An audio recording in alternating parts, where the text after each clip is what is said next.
Hi guys, I got to play Immortals of Avium early at an EA capture event at their Redwood Shores office. So this is my disclaimer that I was invited out and hosted to play the game, but I wasn't paid to post this video. Today I want to share some first impressions. I'm going to be as honest as I possibly can. And I also want to dig a little into the story and the lore and also the story of the studio. There's some stuff that they're doing with regards to the content that they're putting out that I think a lot of other studios could learn from, especially some of the ones that I cover a little more often on this channel, not naming names. But before we get into that, and also some of the other exciting stuff that I've got going on right now that I can't wait to tell you about, let's talk about the game, damn it. So on first glance, I really wouldn't blame you if you didn't know what to think when you saw Immortals gameplay for the first time, because it just looks a little weird. It's clearly a first-person shooter. You clearly are shooting enemies and taking them down with all the traditional tropes that you would in such a game, but you're firing magic bolts instead of bullets. And I think that there's a reason why other games haven't done this in the past, or at least not for quite a long time now. First-person shooters, especially in the year of our Lord 2023, are all about tactility. They're all about gun feel. And in a scenario where you're feeling a little bit floaty, you're firing a kind of pulse of energy instead of something that is very laser point precise, you have an even harder task of really nailing that gun feel to make sure that it still feels great in the hand. This is the first title from Ascendant Studios, and they do have Call of Duty heritage. So Brett Robbins, for example, used to be the creative director, I believe, at Sledgehammer Games. He directed Advanced Warfare. And that is a game that none of us can argue had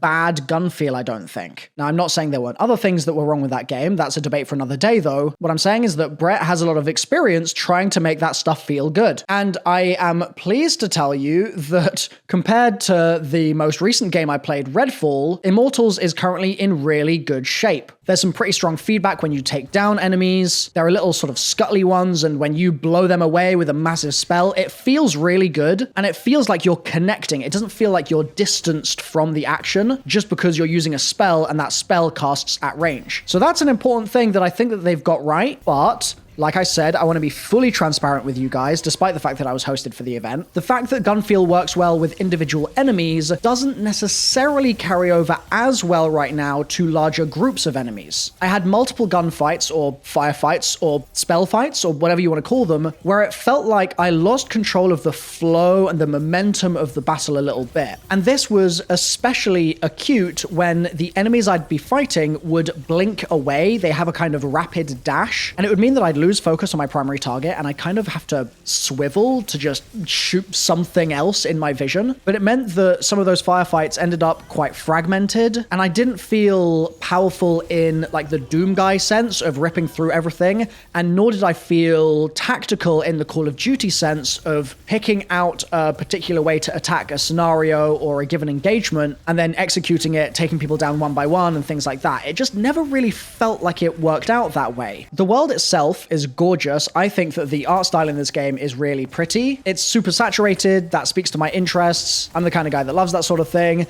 And the story is peculiar because you very quickly realize that they're really leaning into making this a kind of military game. I'm not saying it's a milsim. I'm just saying that there are constant references to you're higher up in the chain of command. There is this constant need to try and climb the ranks, to seek promotion, things like that. And it's also all about your army engaging with multiple other armies. And parts of this, I think, are so exciting and fascinating, and it feels like Lord of the Rings, honestly. But other parts of it feel like they're a little bit too space magic for my liking. And this is coming from someone that loves the Destiny story, so it's not that I have a problem with space magic. It's just perhaps that this is a new IP, and I think it's a tough sell to go from 0 to Lord of the Rings in one game, and let alone in 3 hours of play session. So maybe I'll warm to this more, but there are aspects of it that definitely right now I think are super promising, and if this game is successful, I can imagine it flourishing into a really exciting and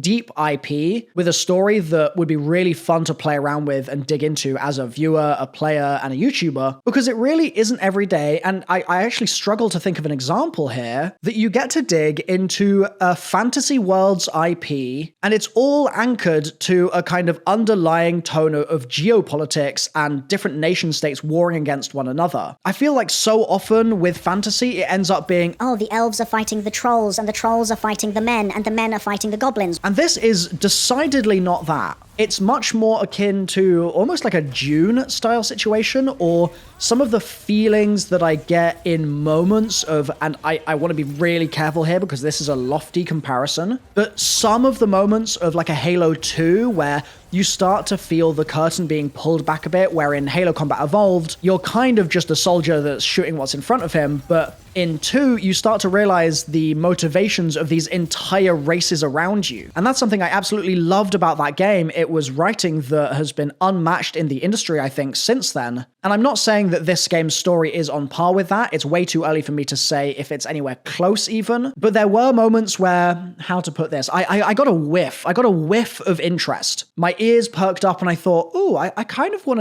to learn more actually, which is hard to do with an IP this grand and with an idea this grand. So I want to give them props for that. Now, as is my style, I give a little good. I'm going to have to give a little bad here as well, I'm afraid. I think the combat sandbox does leave something to be desired. I went into the game thinking, this is something where I imagine there's going to be a huge number of possibilities for spell combination in order to do cool and exciting stuff. That was my assumption because it's magic, and magic mixed with other kinds of magic, different breeds of magic or different schools of magic or whatever, leads to some really fun stuff. I don't really remember what the public perception of this game was, but I remember when Spellbreak was in beta, like years ago now, there were these different magic elements that you could control, but they would interweave with one another in different ways, and it was just really fun doing the whole discovery thing of going, oh, how do I mix the sort of ground earthquake style abilities with the fire and then with the water, etc. Similarly, more recently in Hogwarts Legacy, just some of the options in the sandbox for you to knock enemies up, spin them around, slam them back down, etc.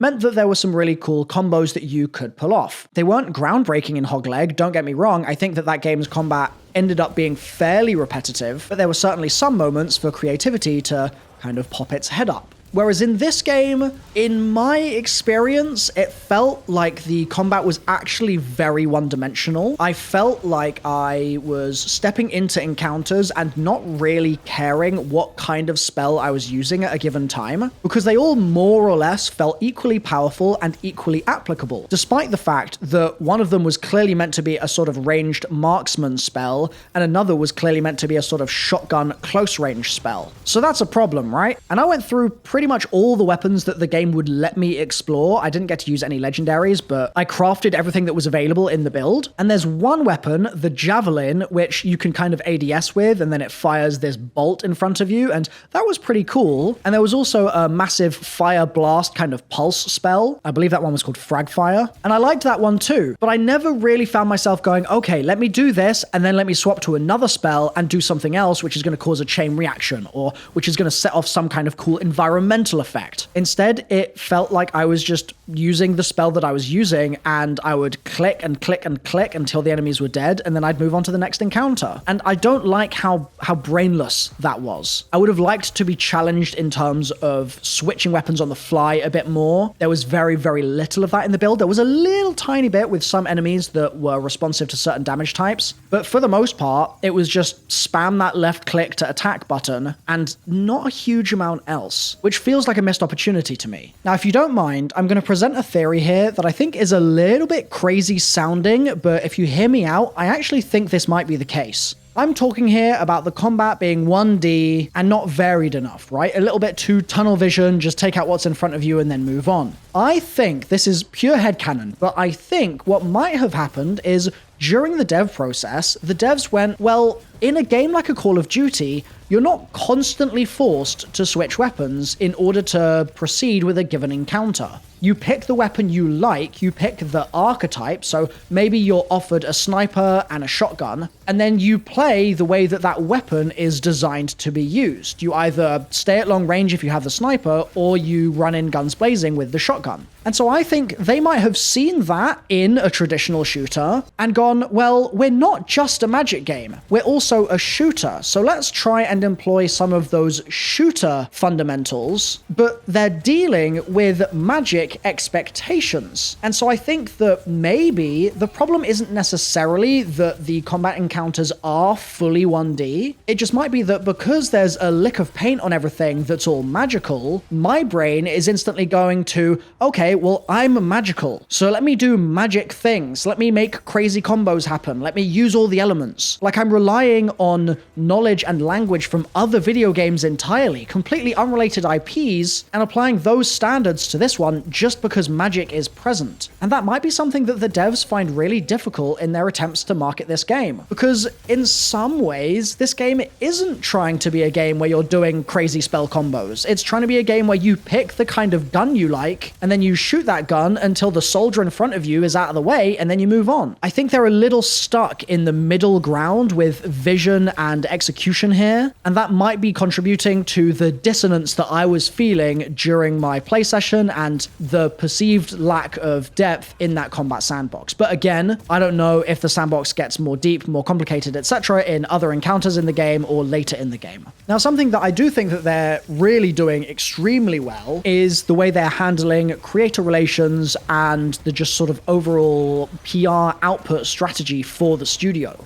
I had the chance to sit down the day after the preview event with Scott Pitlick, who is their director of marketing. And Scott is a Goliath, as far as I'm concerned, in the influencer marketing industry in games. He was at 2K for pretty much 10 years. He built out their entire influencer marketing program pretty much, obviously with the help of a lot of talented people. And I got to sit down with him and record an entire podcast talking about the studio and what their plans are for Ascendant and for Immortals. It was a fascinating conversation. I really recommend you go give it a listen. It's linked in the description. But in there, Scott talked to me about how they're actually sort of making the studio into a content creation shop as well as a dev studio. Obviously, this isn't going to take away any dev resources from making the video game itself. This is on the PR side strictly, but they're really working to put out content that is going to help the community understand decisions that they've made. He said to me, like, hypothetically, let's say there's something in the game that people really don't like, and when it comes out, there's a lot of conversation about it. They're just going to jump on YouTube and post a YouTube video being like, hey guys, here's the reasoning behind this, here's what we're doing to fix it, or here's why we think that we're not going to fix it right now, we're going to fix something else instead to make it better. Like, there's a level of engagement with the community and acting to serve the community in a way that is familiar to that community that I think is so fascinating, and I can't wait to see it play out in real time, because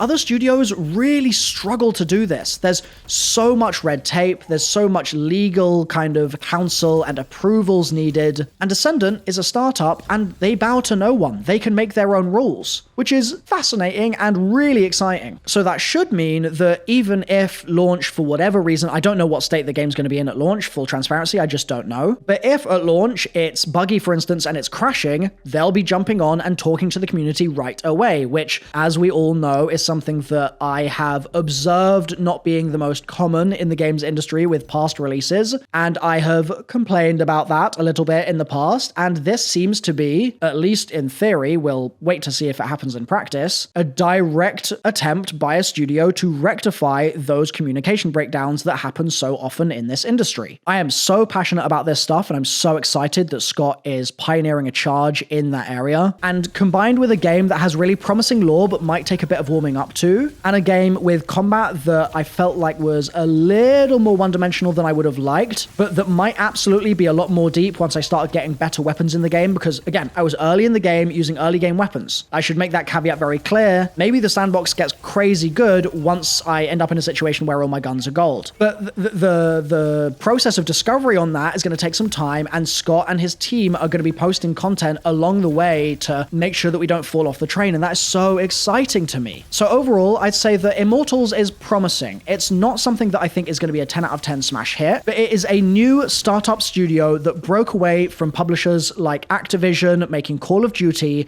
to try and do something creative and new. And they've made a game that is genuinely coining a new term of magic shooter in an environment where they've had to live through COVID, they've had to live through the global economy spinning all the way up and then starting to spin on down again, and in in games industry interests changing so much and different consoles being available and all sorts. So I really commend their efforts here. I'm 100% going to be checking it out on launch. As far as I'm concerned, from what I've seen so far, this is the sort of game that I would love to succeed, just because we need more creativity in games in areas like this from AAA studios. We need AAA studios to be doing new IP. We need them to be taking risks. We need them to be trying new things. And that seems to be, this is early days, and I've only seen a preview event. I haven't seen what exactly is going to happen on launch day, but so far, signs are pointing in positive directions from my perspective. I actually got to have a behind-the-scenes tour of the studio when I did the podcast with Scott. So